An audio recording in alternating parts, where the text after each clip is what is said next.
팬데믹을 거치며 전시 산업은 난항을 겪었습니다. 그런 와중에도 고양 컨벤션 뷰로는 경기 지역 특화 컨벤션에 3년 연속 선정되면서 마이스 산업 활성화에 대한 공로를 인정받았는데요. 그간의 과정을 직접 들어보기 위해 고양 컨벤션 뷰로에 방문했습니다. 고양 컨벤션 뷰로는 고양시 마이스 전담 조직이라고 생각하시면 됩니다. 크게 보면 한 4-5가지 역할을 주로 하고 있는데요. 첫 번째는 다른 컨벤션 뷰로들과 마찬가지로 고양시로 행사를 유치하고 개최를 지원하는 역할. 두 번째는 마이스 도시로서 고양시를 홍보를 하고 있는 그런 역할을 수행하고 있고요.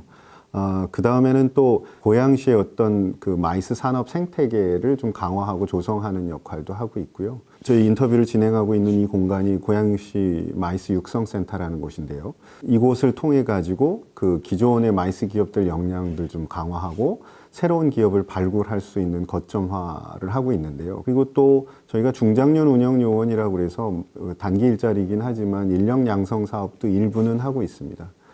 그리고 마이스 관련 국내외 네트워킹 활동들, 그런 업무들. 그러니까 종합적으로 말씀드리면 마이스 관련 도시 마케팅을 하는 기관, 이렇게 말씀드릴 수 있을 것 같습니다.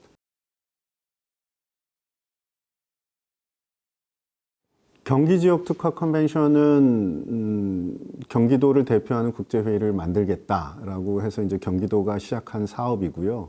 저희가 이제 공공기관이다 보니까 행사를 통한 수익 창출은 어렵습니다. 그러니까 예산이나 이런 것들이 조금은 부족할 수밖에 없는 상황인데, 그래서 지역 특화 컨벤션을 통해서 제공해주는 컨설팅이나 아니면 재정 지원 같은 것들이 고양 데스티네이션 위크를 좀 성장시키는 데는 굉장히 중요한 부분이 있기 때문에 고양 데스티네이션 위크가 갖는 의미, 그리고 또 앞으로의 발전 방향, 이런 것들을 잘 담아서 심사위원들을 설득할 수 있게끔 처음에는 그래서 이제 선정 노력을 했고요. 그 다음부터는 그렇게 주신 컨설팅이나 지원금을 효과적으로 활용해서 행사가 지속적으로 성장하고 있는 모습을 보여드린 게 그나마 계속해서 저희가 3년 연속으로 선정되는데 기여한 게 아닌가라고 생각을 합니다.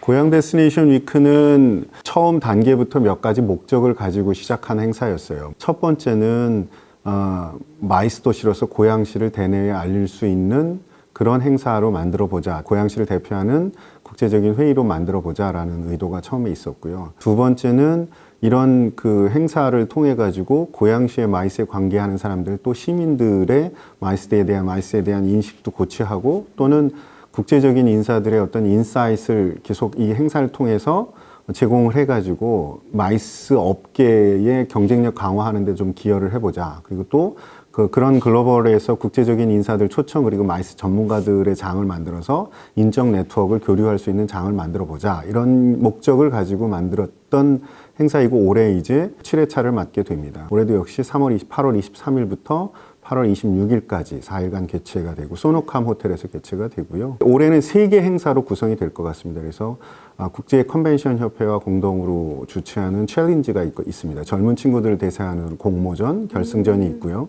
그 다음에 24일에는 국제 데스티네이션 경쟁력 포럼, 올해 40여 명 정도의 연사진이 참여를 할 것 같고요. 올해는 총 6개 세션이 될 것 같고, 3일차에는 국제 컨벤션 협회와 아시아 태평양 지역에 있는 CBB들, 국내에 있는 마이스 관계자들과 함께하는 워크숍을 기획하고 있습니다. 그리고 토요일에는 이제 해외 참가자들이나 외부에서 오신 분들 대상으로 하는 고양시 관광, 이렇게 해서 행사가 진행이 될 예정입니다. 지금 한참 기조 강연자를 좋은 분을 모시기 위해서 노력하고 있습니다.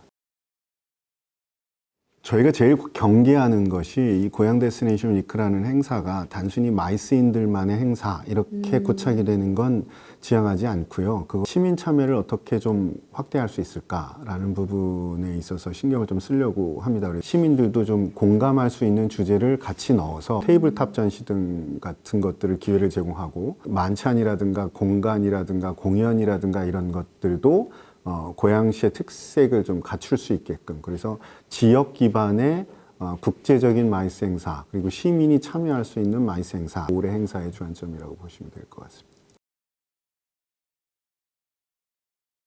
지금 마이스 산업의 본질적인 속성은 네트워킹이거든요. 행사가 줄어들 수도 있고 규모가 줄어들 수도 있지만 인펄슨 행사, 전시도 마찬가지고 이런 행사의 가치는 더 높여질 수밖에 없는 거거든요. 있던 과정 하나를 별개의 디지털 서비스화해서 이런 것들을 새로운 수익 모델로 할 수 있고 사업 모델화하는 과정이 오히려 올바른 디지털 트랜스포메이션의 과정, 그렇게 받아들여야 되는 것이 아닌가라고 생각을 합니다. 저는 고양 데스티네이션 위크는 코로나가 약간의 기회였어요. 오프라인상에서 하던 행사를 하이브리드로 같이 접목을 하게 됐고 오히려 외국 사람들이 실제 오진 못해도 이 행사의 컨텐츠나 이런 것들이 마음에 들어가지고 온라인으로 접속하는 사람들이 늘어났어요. 그래서 저희가 아마 코로나를 거치면서 전체 참가자 수가 400명이 넘어가게 됐고 해외 참가자들도 100명 이상이 넘어가는 그런 상황, 그렇게 이제 발전할 수 있었던 거죠. 못 오면 온라인으로라도 참여할 수 있게끔 저희가 기회를 제공하는 것이고 그게 또 나중에 결과적으로는 오프라인 참여의 동기부여가 되기도 하더라고요.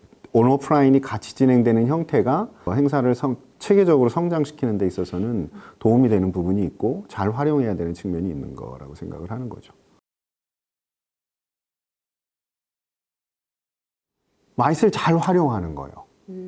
그게 제일 중요하다고 생각해요. 그러니까 전시는 그렇게 보면 이게 하나의 툴인 거지, 툴이고 수단인 거지, 이거 자체가 무엇은 아니거든요. 그러니까 이건 정말 좋은 도구이거든요. 그러니까 이 산업이 발전을 하고 새로운 동력을 찾음에 있어서 이 마이스를 잘 알고 활용하면 산업적 동력도 얻어낼 수 있는 것이고 새로운 사업 모델도 만들어낼 수 있는 거거든요. 그러니까 많은 사람들이 이 마이스라는 것들을 잘 이해하는 게 중요하다고 생각해요.